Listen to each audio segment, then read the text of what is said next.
Ikaw ang Diyos na kapag-kailanman. Wala nang nangingit man sa iyong pagmamahal o mapagka. Ikaw ang Diyos na kapag-kailanman. Ikaw ang Diyos na kapag-kailanman. Ikaw ang Diyos na kapag-kailanman.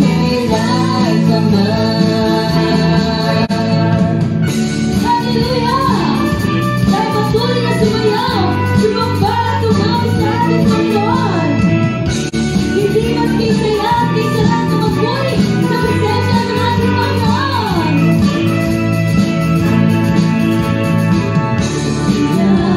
Ibigay magpuri sa Diyos Ama. Sa bawat ginaw, sa bawat sayaw, lagi kang nadarama. Di ko kayang tigil ang pagdiriwang ng damdamin. Sumayaw sumabay sa awitin, ang Diyos ay sambahin. Papuri sa Diyos ay awitin ko, sumayaw sumabay sa tutugin ko. Papuri sa Diyos ay awitin ko, sumayaw at nakawin na tayo. Papuri sa Diyos ay awitin ko, sumayaw sumabay sa tutugin ko. Papuri sa Diyos ay awitin ko, sumayaw at nakawin na tayo.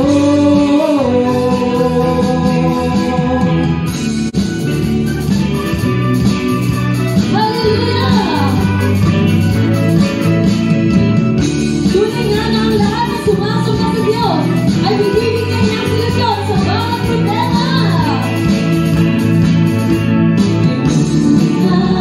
Ang problema ngayon ang oras para masaya.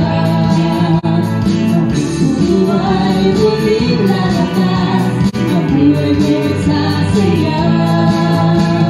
Di ko kayang tigil ang pagdiriwang ng damdamin. Sumayaw sumabay sa awitin, ang Diyos ay sambahin. Papuri sa Diyos ay awitin ko, sumayaw sumabay sa tutugin ko. Papuri sa Diyos ay awitin ko, sumayaw at makawin na tayo. Papuri sa Diyos ay awitin ko, sumayaw sumabay sa tutugin ko. Papuri sa Diyos ay awitin ko, sumayaw at makawin na tayo. Yes, papuri tayo, papuri sa ating Panginoon. Ating gamitin ang ating mga lakas sa pagpupuri sa ating Panginoon. Hindi tayo tigil ang pagdiriwang ng damdamin. Sumayaw sumabay sa awitin, ang Diyos ay sambahin. Papuri sa Diyos ay awitin ko, sumayaw sumabay sa tutugin ko. Papuri sa Diyos ay awitin ko, sumayaw at makawin na tayo. Papuri sa Diyos ay awitin ko, sumayaw sumabay sa tutugin ko. Papuri sa Diyos ay awitin ko, sumayaw at makawin na tayo. Kaya ating palakpak ang ating mga kamay, mga kapatid.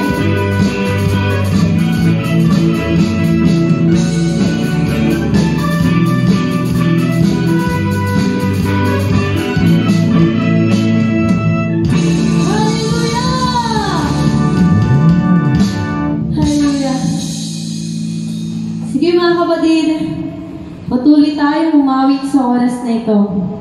Ating alalahanin ang kabutihan, ang katapatan, at ang pag-ibig ng Diyos para sa atin. At ang kanyang mga pangako hindi nagbabago. Hallelujah. Mga kapatid, alalahanin natin yung bawat ginagawa ng Diyos sa buhay natin sa araw-araw.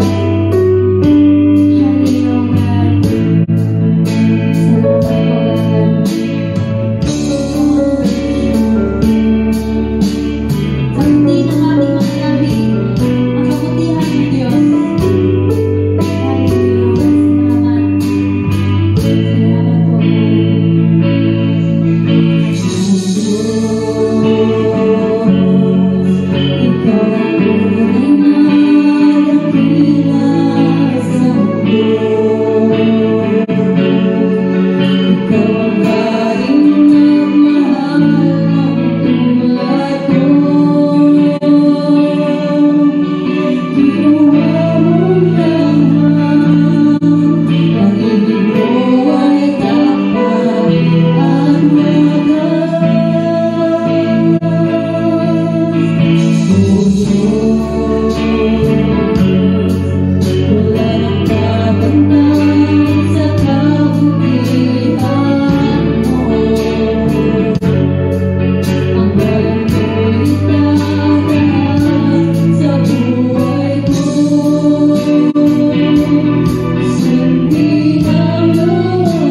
Ano man ang pinakaharap mo, ang Diyos ay laging tapat.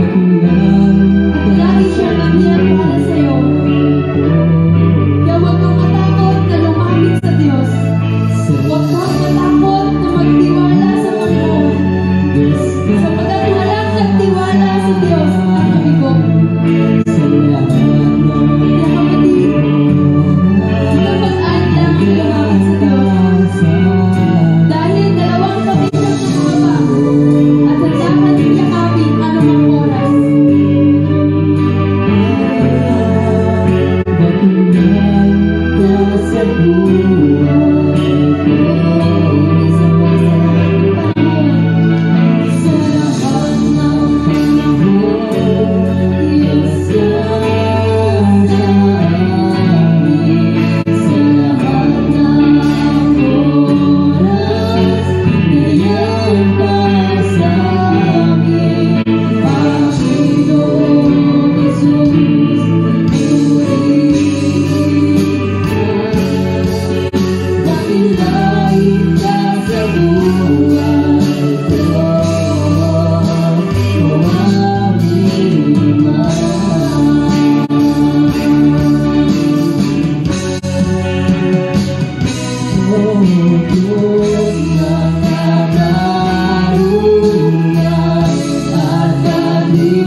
pa sa buhay ko. Salamat sa sukulang biyaya mo. Lord, salamat. Sapagkat niyakap mo kami, Panginoon. Kahit kami, Lord, ay hindi karapat-dapat para sa iyong pag-ibig, Panginoon. Lord, tinanggap mo kami, Panginoon. Inibig mo kami, O God. Salamat, Panginoon, sapagkat kami, Lord, ay ginamit mo, Panginoon, para sa iyong kalwalhatian, Panginoon. Hallelujah, O God. Salamat, Panginoon. O mga kapatid, ating pasalamatan ng Diyos sa kanyang pag-ibig na walang hanggan. Hallelujah, O God. Salamat, Panginoon, sapagkat kami iyakan mo, Panginoon, sa aming karamihan.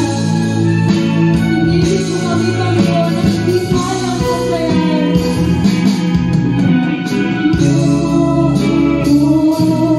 Sa aking karunya, inibig mo ako nang di kayang tumasan. O Diyos ng katarungan at kawiran, kahit minsan pinabaliran na kabanalan, kalwalhatian. Salamat sa sukulang biyaya mo, O Diyos ng pag-ibig na mas malawak pa kaysa aking mga pagkakasala. Higit pa sa buhay ko. Salamat sa sukulang biyaya mo, ng katarungan at kawiran na kahit minsan pinabaliran na kabanalan, kalwalhatian. Salamat sa sukulang biyaya mo, O Diyos ng pag-ibig na mas malawak pa kaysa aking mga pagkakasala. Higit pa sa buhay ko. Salamat sa sukulang biyaya mo.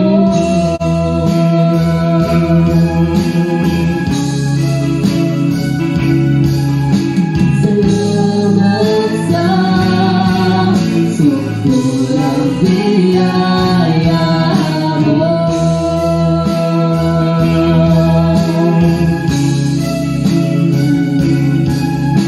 Salamat sa sukulang biyaya mo.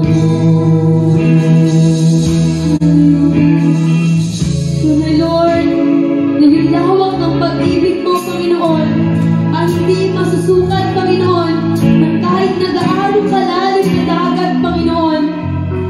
Salamat, Panginoon, sa iyong kapatawaran, Panginoon, sa aming tunay nga, Lord, na kami ay minamahal mo.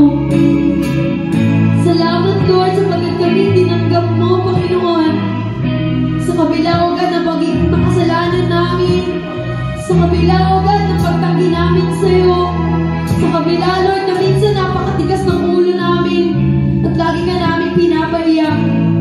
Pero yung pag-ibig mo, Lord, ay napakalalim. malawak. Salamat, Panginoon. Salamat, O God. Lord, inalay mo yung buhay mo para sa amin. Para sa kaililigtas namin, Panginoon. Dahil ganun mo kami kamahal. Tulad ng isang bulaklak na iniagis sa lapag at tinapaktapakan. Tiniis mo yung lahat, Panginoon. Dahil ganun mo kami kamahal. Ganun mo kami pinahahalagahan. At ganun kami ka-espesyal sa iyong harapan. Salamat, Panginoon. Salamat, O God. Lord, kulang lahat ng pasasalamat namin, yung haba ng buhay namin, para sabihin kung gaano ka kadakila sa buhay namin, Panginoon. Salamat, Panginoon. Salamat, O God, sa iyong pag-ibig para sa amin, Panginoon. Salamat, O God. Salamat, Panginoon. Salamat, O God.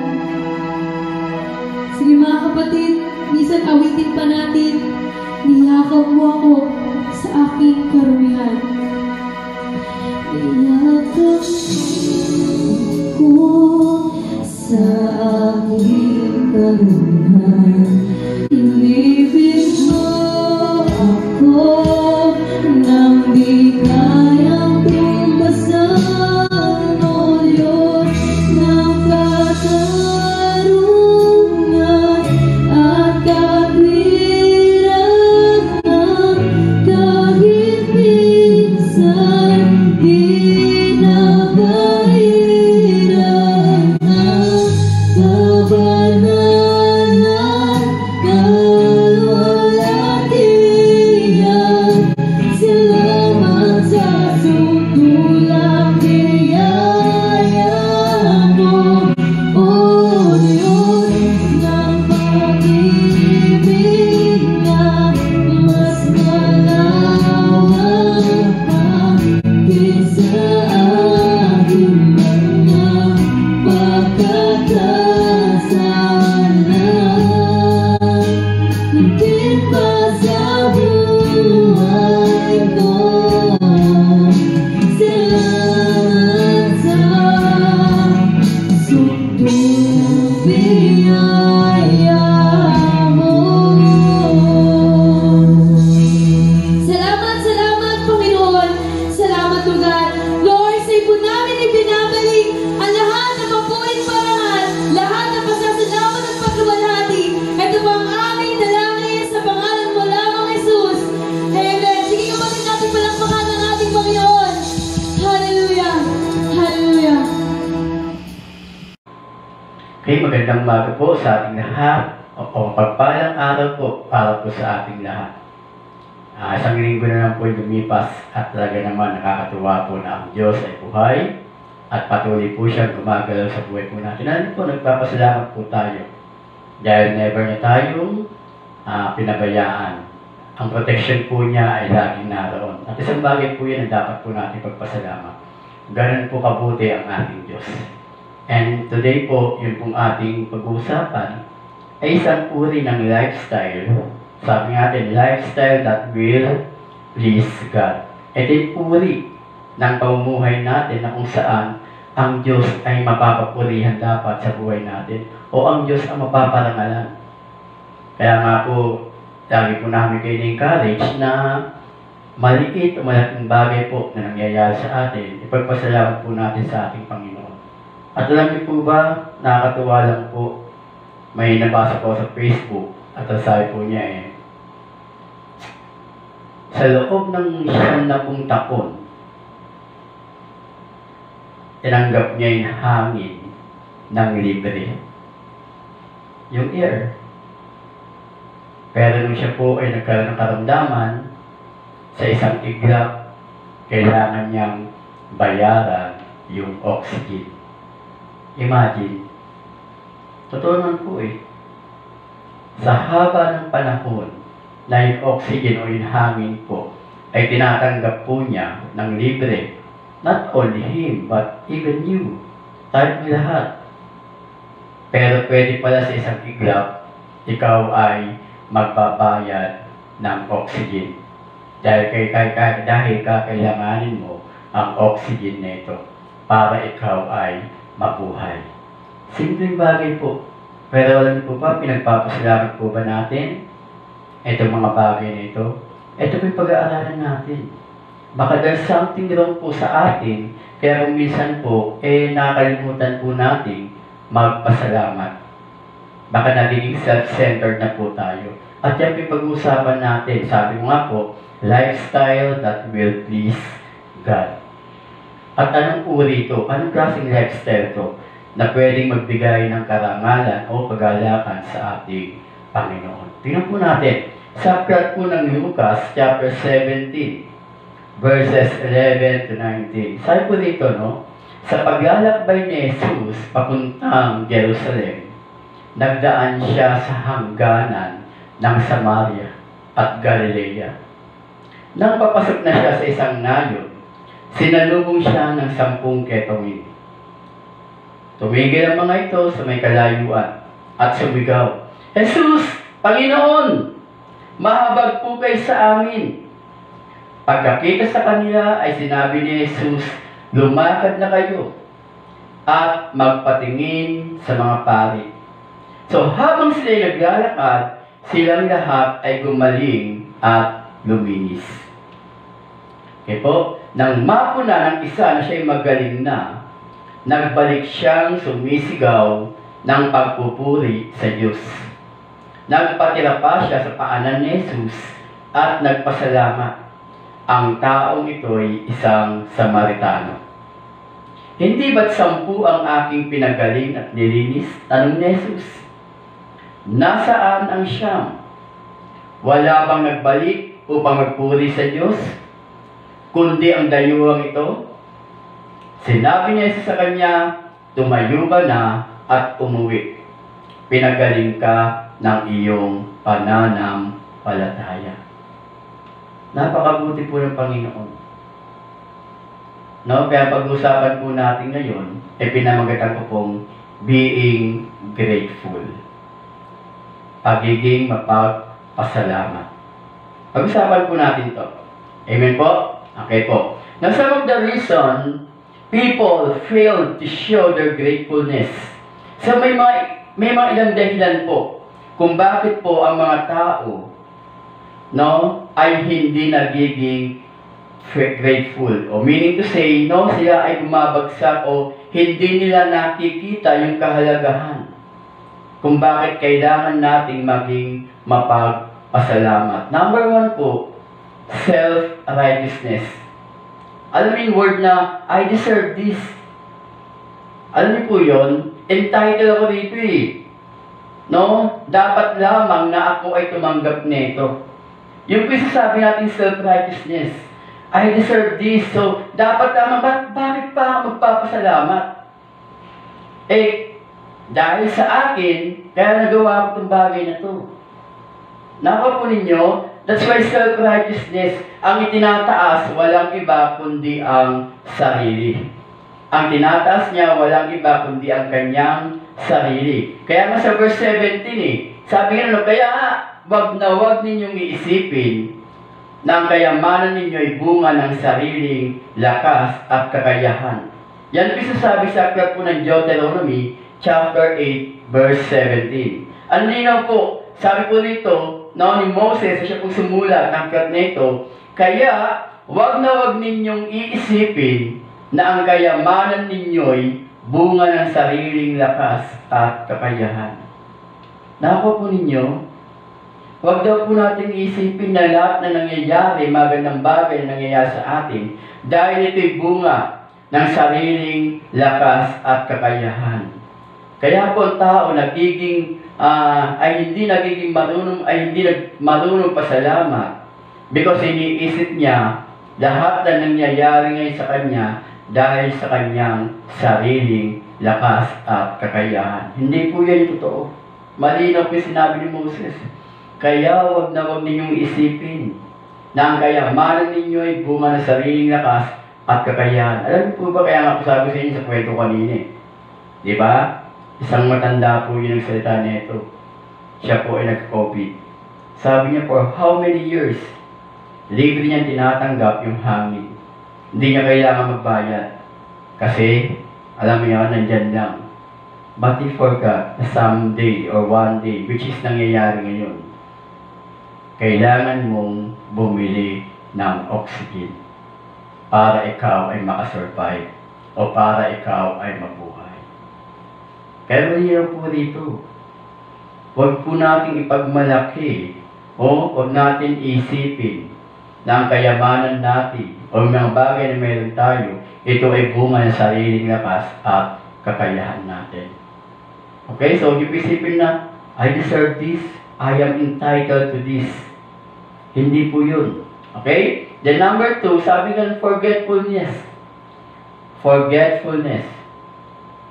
Na, alam niyo po yung word na yun? Meaning to say, I did this. Ginawa ko ito eh. No?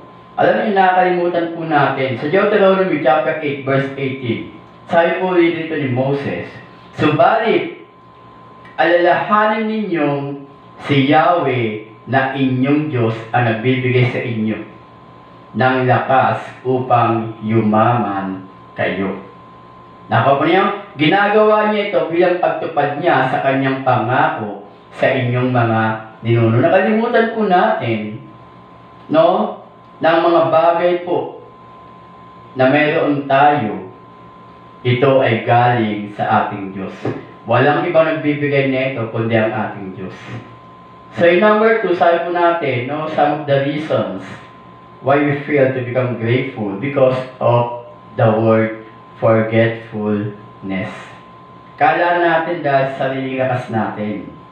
That's why I did this. Pero dito malinaw po sa aklat po ng Deuteronomy chapter 8 verse 18. Subalit, alalahanin ninyong si Yahweh na inyong Diyos ang nagbibigay sa inyo ng lakas upang yumaman kayo. Ginagawa niya ito. Bakit? Bilang pagtupad niya sa kanyang pangako sa inyong mga ninuno. Dahil ito'y pinangako ng ating Diyos, kaya niya ginagawa ang bagay nito.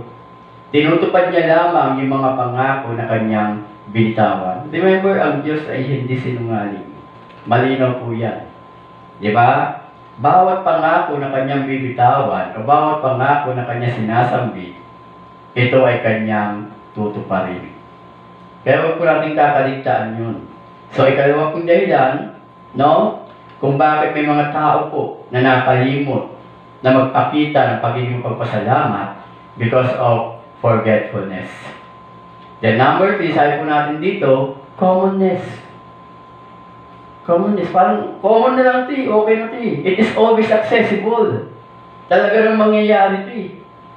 Alam niyo yan, parang yung ganun kaisipan natin, mangyayari man talaga ito. So why should I be grateful? Ba't kailangan ipagpasalamat ito? Talaga nang mangyayari ito. So number 3 is commonness. Ganun kaisipan. Pag ganun po yung kaisipan natin, mahirapan po tayo magpasalamat kasi we're thinking na itong bagay na ito ay talaga namang mangyayari. Ano man ang mangyayari sa buhay natin, talagang ito'y magaganap, magkakaroon ng kaganapan. Parang ganun po yun. So why should I be grateful? So, it is always accessible. Yung ganun kaisipan po natin. Ito po ay accessible na. Anytime, pwede naman talagang mangyari ito eh. Kaya nakakalimutan natin pagpasalamat. Di ba yung hangin? Babalik tayo sa oxygen, babalik tayo sa hangin. Nasanay tayo na nalalanghap natin ito ng libre. Na andyan anytime. But one day, saka mo palang marirealize pag kailangan mo nang bumili ng oxygen. So, bakit mo pa hihintayin yung bagay na yon bago ka magpasalamat sa Diyos? Nangyayari yon sa kaisipan. It is always accessible. Okay po? Then number 4, kaya may mga tao po. Now, some of the reasons sabi natin, no? People fail to show their gratefulness. Why? Because of discontentment. Hindi po sila makontento sa buhay po nila. Hindi sila makontento sa kung ano ang mayroon po sila. So, this is not enough. I want more. Hindi sapat to. Gusto ko pa. Kaya tendency, di ba? Mayroon na nga sila, pero dahil hindi sila makontento sa kung anong bagay mayroon sila, ang gagawin po nila, hihingi pa sila ng hihingi. Imbis na magpasalamat sila sa bagay na mayroon sila. Alam po napakabuti ng Diyos. Kung makikita lang po natin yung paggalaw ng Diyos sa buhay po natin, sabihin ko po sa inyo, kung marirealize lang po natin yung ginagawa ng Diyos sa buhay natin, magkakaroon po tayo ng kakontentuhan sa buhay po natin. So don't be discontented. No? So in number 4, sabi natin, discontentment. This is not enough. I want more. Ang nangyayari po ganito, we would worry less if we praise more. Hindi tayo mangangamba o mababawasan yung pangangamba natin kung tayo ay laging magpupuri sa Diyos. Remember, thanksgiving is the enemy of discontentment and dissatisfaction. Okay, ulitin po, no? We would worry less if we praise more. Thanksgiving is the enemy of discontentment and dissatisfaction. Okay po? So, now, tingnan natin. Yan po yung ilan sa mga dahilan po lamang na nakita po natin. And this time po, babalikan po natin yung kwento nung Samaritano na mapagpasalamat. Yan sa po kitongin. Pero may isa lamang doon ang bumalik. At yun po yung pag-uusapan natin ngayon. Kanina po, ipinakita ko lang po sa inyo ang ilan po sa mga dahilan. Bakit may mga tao na hindi marunong magpasalamat? Diba? Bakit may mga tao na hindi grateful? Pakiramdam kasi nila, no, they deserve this. They were entitled to this. No, yung mga ganun kaisipan, para sa kanila, deserve ko to eh. Diba? Then, makakalimutin sila. No? Kaya, iniisip nila, nangyari to dahil sa sariling lakas nila. Pero sabi nga ni Moses, diba, sa aklat po ng Deuteronomy, kung babalikan po natin, no? Nakalimutan yata ng mga tao nito na yung mga bagay na mayroon sila, ang Diyos po ang nagbigay. So, sa inyo po, ganun din po. Baka nakakalimutan po natin na yung mga bagay na mayroon po tayo, hindi po yan bunga ng ating lakas at katalinuhan. Malinaw po yung sinabi ni Moses sa kanyang aklat sa Deuteronomy chapter 8 verse 18. Subalit alalahanin ninyong si Yahweh na inyong Diyos ang nagbibigay sa inyo ng lakas upang yumaman kayo. Remember, kung kayo ay walang lakas, kung kayo ay mahina, hindi kayo makapagtrabaho ng maayos. Mahihirapan kayo. Kaya ginagawa niya ito bilang pagtupad niya sa kanyang pangako sa inyong mga ninuno. See? Napakabuti po ng Diyos. Okay? Dahil nagbitiw ng pangako ang Diyos sa ating mga ninuno. Kanina kay Abraham, kay Isaac, kay Joseph, kay Jacob, di ba? Eh, di mga ninuno natin eh. Dahil nangako siya sa mga taong ito, tutuparin ng Diyos ang kanyang mga pangako. At tayo po yung nagbe-benefit nun. Tayo po yung nakikinabang ng mga pangako ito ng Diyos. So, po natin kakaligtaan. So now, alin po tayo? Tingnan po natin. Sabi nga po natin, what can we learn from the example of the grateful Samaritan? Ano nga po ba yung matututunan natin sa halimbawa na ipinakita, no, ng Samaritanong ito na marunong magpasalamat?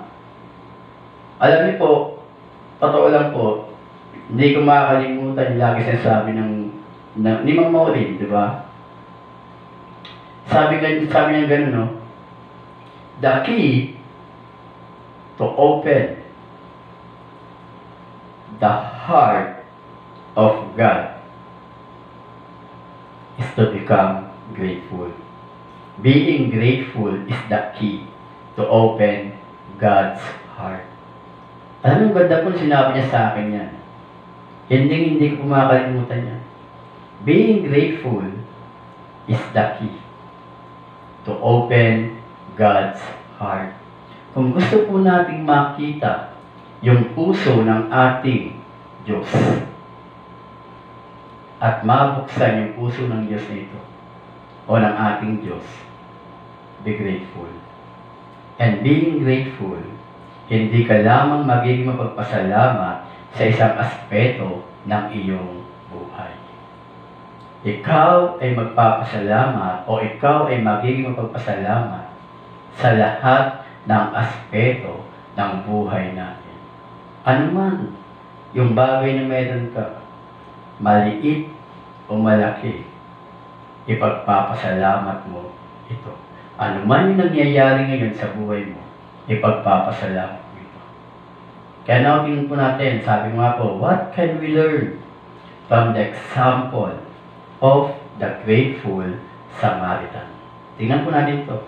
Number 1, remember, gratefulness prioritizes the giver than the gift. Yun daw kung pagiging mapagpasalamat, ang nagiging priority po niya ay yung nagbigay at hindi yung binigay. So, gratefulness prioritizes the giver than the gift. So, ang tao na po na marunong magpasalamat o ang tao na mapagpasalamat, mas naiisip niya yung nagbigay kaysa dun sa mga bagay na binibigay po niya.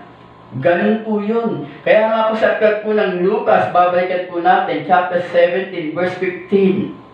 Nang mapuna ng isa na siya'y magaling na, nagbalik siyang sumisigaw ng pagpupuri sa Diyos. Sinakita niya, napansin niya, uy, magaling na ako. Di ba? Napuna niya eh. Nang mapuna ng isa na siya'y magaling na, nagbalik siyang sumisigaw ng pagpupuri sa Diyos. Nagbalik siya ng sumisigaw. Parang excited siya. He realized. Actually, nung nakita niya yun, hindi niya pinangalandakan sa mga tao na siya'y magaling na. Bagkus, the first thing na naisip niya ay bumalik sa ating Diyos. Bumalik sa ating Panginoon. Nagbalik siyang sumisigaw ng pagpupuri sa Diyos. Ganun po yung ginawa niya. Okay po? Tingnan po natin. Always delight on the presence and goodness of the giver. The gift would not last, but giver will always be there for us to sustain us. Remember, lagi lang po tayong mananangan sa presensya at sa kabutihan nung nagbibigay. No other than Jesus. Why? The gift would not last. Yun daw pong regalo ay mga bagay binibigay sa atin. Hindi po magtatagal yan. But, giver will always be there for us to sustain us. Huwag po natin kakalitaan ang bagay po na yan. Sa aklat nga ng Awit, chapter 73, verse 25-26, sino pa sa langit kundi ikaw lamang, at maging sa lupa aking kailangan. 26, puso ko't kaluluwa, kung nangihinaman, ang Diyos ang lakas kong tanging kailangan. So sabi niya, sino pa sa langit kundi ikaw lamang? Andino po na sa Awit chapter 73, verse 25 and 26. Sabi po dito, sino pa sa langit kundi ikaw lamang, at naging sa lupa ay aking kailangan. Puso ko't kaluluwa, kung nangihinaman, ang Diyos ang lakas kong tanging kailangan. Always remember the giver. Remember, the gift would not last, but giver will always be there for us to sustain us. Never na magtatagal ang isang bagay na ibinigay sa iyo. Pero yung mga nagbigay sa iyo,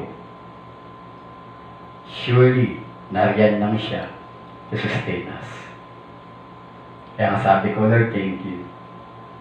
Dahil ngayon nakakalangkap ako ng libreng hangin. Thank you, Panginoon. Kaya naalala ko nung practice namin nung music. Nag-try yun isa sa mga musician po natin. At isa sa mga nabanggit niya nga, i-try niya, yung hangin na libre namin nalalangkap. Minsan, tinitik natin to for granted. Diba? Feeling natin, talaga namang libre yan, nandyan na yan. Diba? Yun ang maganda nandyan na yung hangin. Nai-enjoy natin. Then, we must enjoy also yung nagbibigay sa atin ng hangin na ito. Which is walang iba kundi ang ating Panginoong Jesus. Amen? Now, tell your neighbor, sabihin mo sa katabi mo, pagpasalamat natin sa Diyos dahil libre nating tinatanggap o nalalanghap ang hangin na mayroon tayo ngayon. Then sabihin mo rin sa katabi mo, wag na wag dumating yung time o yung oras na kailangan pa nating bumili ng oxygen para lamang mabuhay. Amen? Simpleng bagay po. But sometimes we forget na ito ay napakahalaga at alam ng Diyos na kailangan natin to, kaya libre niyang ibinibigay sa atin. Amen po? Okay po? Then number 2, sabi dito, no? Gratefulness glorifies God, the giver. Yung na pagiging grateful, no? Nagbibigay ito ng kaluwalhatian. O naluluwalhati natin ang Diyos na siyang pinagmumulan ng lahat ng bagay. Totoo po.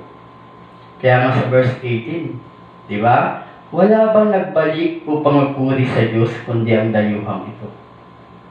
Ang Samaritano ito. Alam niyo po ba yung ganong katanungan ng ating Panginoong Jesus? Wala bang nagbalik upang magpuri sa Diyos kundi ang dayuhang ito? Kung may ginawa ang Diyos sa buhay mo, hihintayin mo ba na tatanungin ka pa ng Diyos at sasabihin niya sa iyo, hindi ka ba babalik? Di ba? Para magpuri sa akin. Hindi ka bang papasalamat sa ginawa ko sa iyo?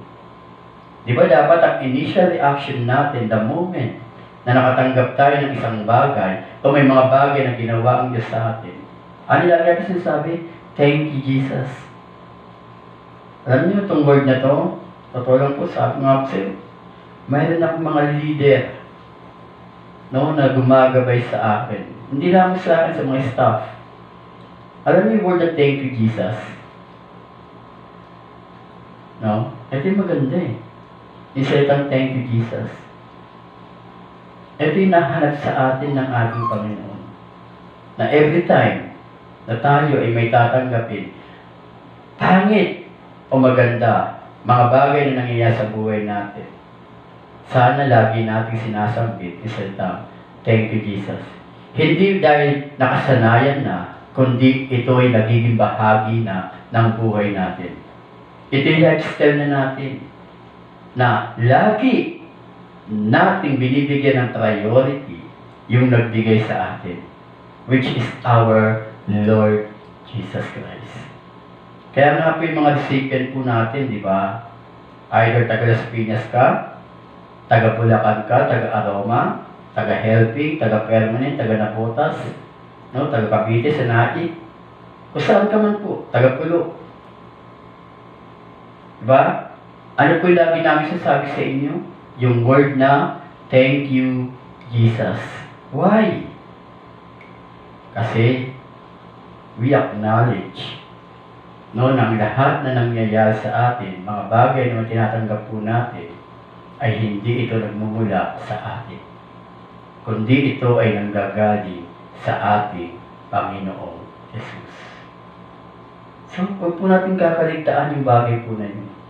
Napakahalaga po that we need to learn to say, thank you, Jesus.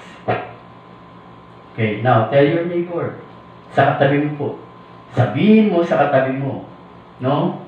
Thank you, Jesus. Bakit? Ba't ka thank you? Kasi yung katabi ko, buhay na buhay pa. Kaya nga sabi dito sa verse 18, wala bang nagbalik upang magpuri sa Diyos, kundi ang dayuhang ito. It's about time for us.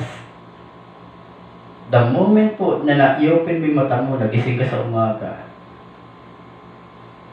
the first thing po na gagawin natin, Lord, salamat. Salamat sa umagang ito. Salamat, Panginoon, sa bagong umaga. Salamat sa bagong buhay na sumisimbolo ng bagong pag-asa. Yun po'y kailangan natin. Di ba? Masama pakiramdam mo, salamat, Panginoon. Masama pakiramdam ko dahil sa bagay nito, matutunayan sa akin na ikaw ang aking manggagamot. Kasi hindi mo naman mararanasan na ang Diyos ay nagpapagaling kung hindi ka magkakaroon ng karamdaman. At minsan nga nakalungkot kailangan pagdaanan ng pa mga bagay nito bago ka matuto magpasalamat sa Diyos. Actually, hindi na po natin kailangan pagdaanan itong bagay na ito para lamang matuto tayo magpasalamat sa Diyos. Sapat na yung nakikita natin yung mga tao. Sapat na yung mga karanasan ng ibang tao, yung mga testimony ng ibang tao. Para tayo ay matuto na magpasalamat sa ating Diyos. Huwag nating hintayin pa na mangyari ang bagay na ito sa atin. Ngayon pa lamang po, I challenge you. Sino man po yung katabi ninyo ngayon na nanonood o nakikinig ng mensaheng ito? No? Sino man po yung katabi nyo? Kung nag-iisa ka, you can say it now. You can tell it to God, Lord, thank you. Salamat sa iyong kabutihan. Salamat sa iyong pagmamahal sa akin. Okay? Sa aklat po ng unang Kronika, chapter 16, verse 8. Magpasalamat kay Yahweh. Tumawag sa kanyang pangalan. Ang lahat ng gawa niya sa lahat ay ipaalam. No? Ang ganda po sa aklat po ng unang Kronika, chapter 16, verse 8. Sabi dito, no? Magpasalamat kay Yahweh. Tumawag sa kanyang pangalan, ang lahat ng gawa niya sa lahat ay ipaalam. Imagine, di ba? Lahat daw ng ginawa ng Diyos sa buhay natin, ipaalam natin ito sa mga tao. No, tumawag daw tayo sa kanyang pangalan at tayo magpasalamat sa kanya. Then, yung mga bagay na ginawa ng Diyos sa atin, ipaalam daw natin sa mga tao. Ang ganda po, nakakatuwa po, nakaka-bless ang Diyos. Kaya nga po, totoo lang po, no? Kung ikaw ay grateful, itong bagay na tumapasyape mo. Kaya kung ikaw yung tao na, okay lang, yan ang message. Alam ko na yan. No, sometimes God reminded you. Minsan kailangan ka paalalahanan ng Diyos, baka nakakalimot ka na. Kaya hindi ka na nanonood ng online. Kaya hindi ka na nag-church. Kaya hindi ka na umati ng service. Kasi feeling mo, normal lang naman ang buhay eh. Mag-church ako o hindi. Meron na ako nito. Di ba ba, may ganun ka ng kaisipan? Hey, gising. Eh po, so tell your neighbor, gising. Baka mamaya, ikaw ay nakakalimot na. Okay? And this time, kinakausap ka ng Diyos sa bagay na ito. Okay, then number 3, sabi dito, no? Gratefulness results to greater blessing from God. Nako ninyo? Ang ganda, di ba? Number 3, gratefulness results to greater blessings from God. Yun daw pong pagiging mapagpasalamat po natin ay nagresulta ito ng mas dakilang pagpapala pa na nanggagaling sa ating Diyos. Ano po ibig sabihin nito? Tingnan po natin sa Lucas chapter 17 verse 19. Sinabi niya Jesus sa kanya, tumayo ka na at umuwi. Magaling ka na, pinagaling ka ng iyong pananampalataya. Ulitin ko po, no? Sa verse 19, sinabi sa kanya ni Jesus, okay? Sinabi ni Jesus sa kanya, tumayo ka na at umuwi. Pinagaling ka ng iyong pananampalataya. Remember, yung unang pinagaling sa kanila, is just a physical. Di ba? Pinagaling sa physically. Pero kagandahan dito, sa taong bumalik na ito, mayroon pa palang higit na pagpapala na naghihintay sa kanya. It's the inner healing. Alam niyo po ba yun? Yung panloob na kalooban, yung panloob po natin, panloob na kagalingan po. Dahil naniniwala po, kailangan din po natin ng inner healing. Kaya sabi niya dito, pinagaling ka ng iyong pananampalataya. Alam bakit? Kasi napatunayan doon sa kwento na ito na ang taong ito hindi lamang siya sa bagay na pinagaling siya ng Panginoon physically, kundi nakita niya na yung tao yung nagpagaling sa kanya ay totoong Diyos. Kaya sabi nito, pinagaling ka ng iyong pananampalataya. Alam niyo po ba, na pagka ang paniniwala po natin, na kapag tayo ay nanampalataya sa ating Panginoong Hesus, at tayo ay naniwala sa Kanya, hindi ka lamang niya pagagalingin physically, magugulat ka, magkakaroon ng inner healing, meaning to say, hindi na magiging mahirap sa iyo ang magpatawad. Hindi na magiging mahirap sa iyo ang kausapin yung mga taong nakasakit sa iyo. Hindi na magiging mahirap sa iyo yung sabitin yung salitang pinapatawad na kita o kay salitang patawarin mo ko. Hindi na magiging mahirap sa iyo na lapitan yung mga tao na nakasakit sa iyo. Dahil ikaw ay pinagaling na ng ating Panginoon at pinagaling ka ng iyong pananampalataya dahil nung time na ikaw ay bumalik sa ating Panginoon, nung time na ikaw ay nanumbalik sa ating Diyos, hindi ka lamang niya basta pinagaling physically, kundi pinagaling ka niya sa panloob na karamdaman natin. Ito yung ating Diyos. Ito yung Diyos na sinasamba natin. Huwag po tayong matakot. Lagi po tayo magpapasalamat sa ating Diyos. Alam niyo, kailan lang po, no? Nakausap ko yung mga pastors ko. Nakatuwa po, alam niyo bakit? Totoo po ako po, pakiramdam ko, ito po yung akin. Testimony ko lang po ito. Pag may nakausap po ako mga lingkod ng Diyos, nagiging kalakasan ko rin po sila.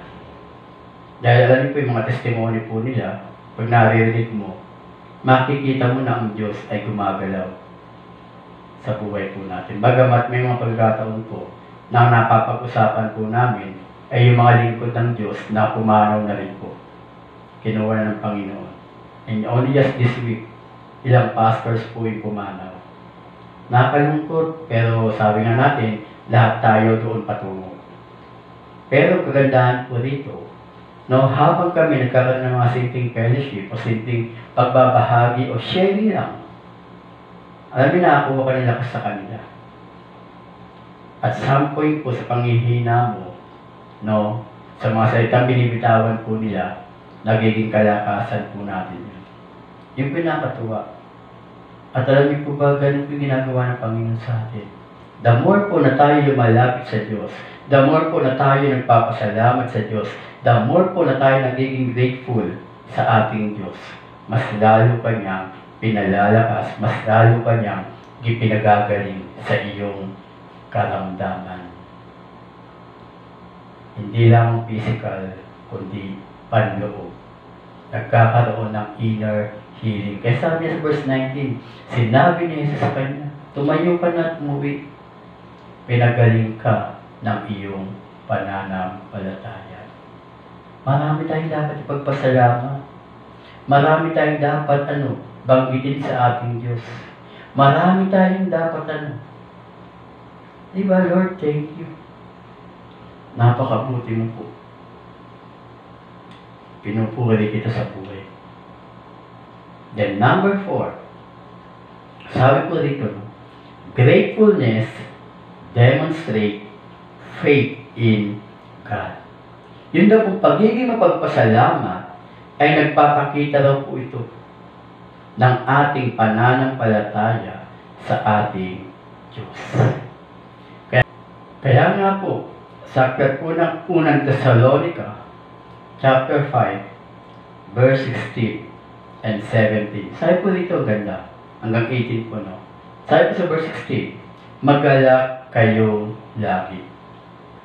17, palagi kayong manalangin.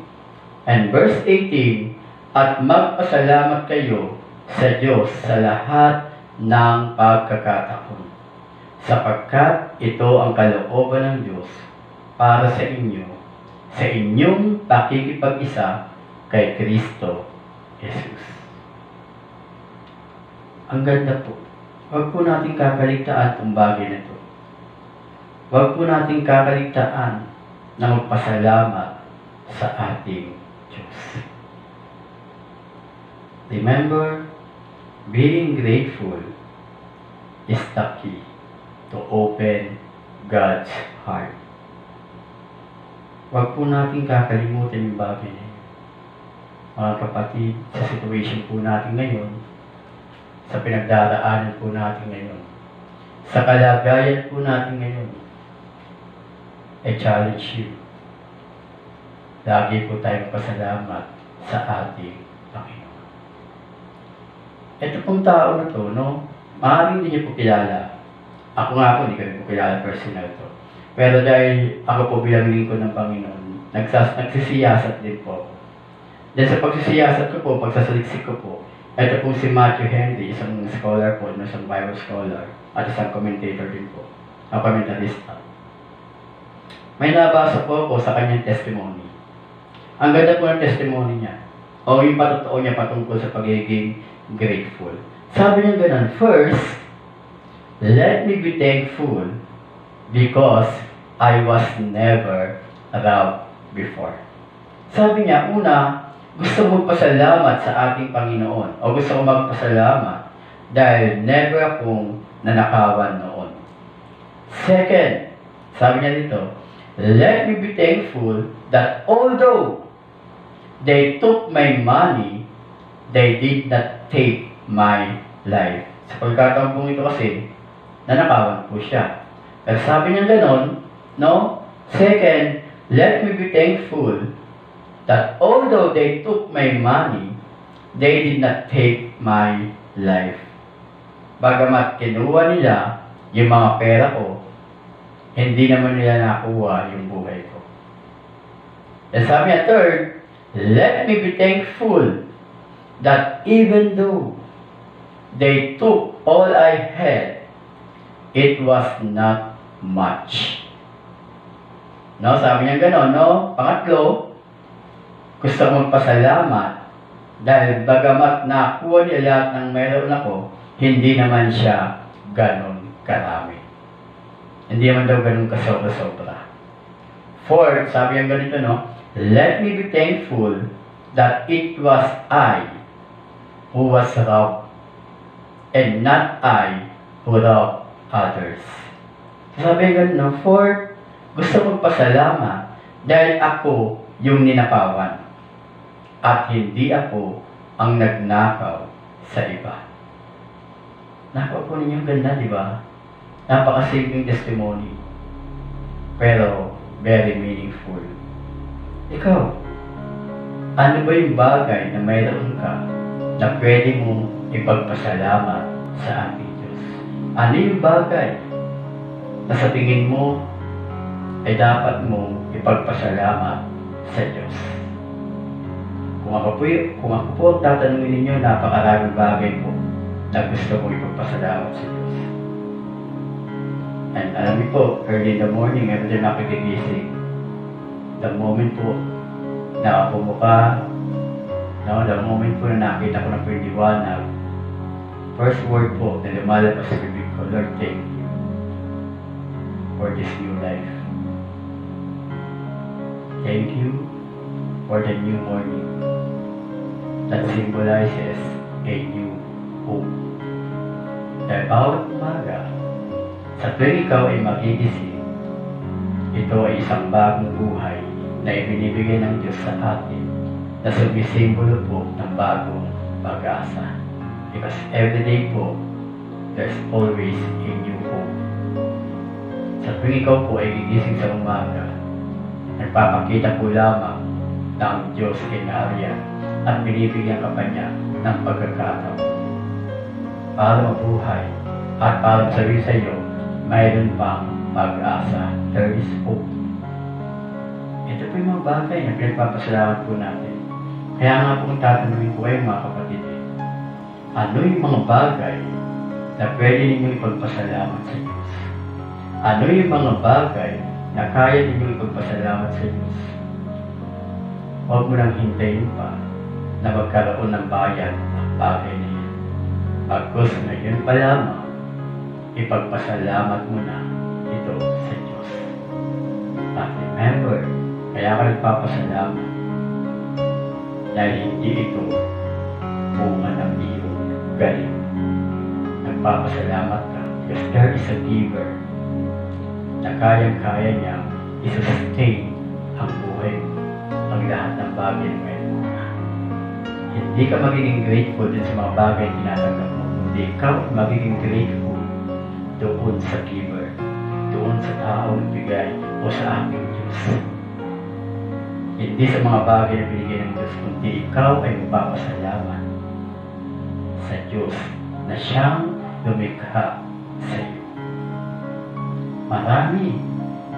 Marami tayong dapat ipagpasalamat. Kaya nga po, hindi ko makakalimutan at lagi ko pa sinasabi sa inyo, yung Diyos na nag-preserve sa atin last year, yung Diyos na nag-ingat sa atin nung nakaraang taon, ay siya pa rin yung Diyos na mag-iingat sa atin sa buong taong ito. Pagpasalamat natin yun sa ating Diyos. Tayo po lahat ay pumigil. Tayo po ay manalangin. Panginoon, minsan pa, salamat sa oras na ito. Thank you, Father God, for reminding us that being grateful is the key to open God's heart. And today, Panginoon, humihingi po kami, Lord, na kapatawaran. Kung kami po, Panginoon, ay nagkaroon ng attitude, yung kaisipan, Panginoon, na at pa kami papasalamat. I deserve this. Kailangan ko ito eh. Dahil sa akin kayo nangyari ito. I did this. Nakalimutan ko, Panginoon, na ang lahat ng bagay ay ibinibigay mo sa amin.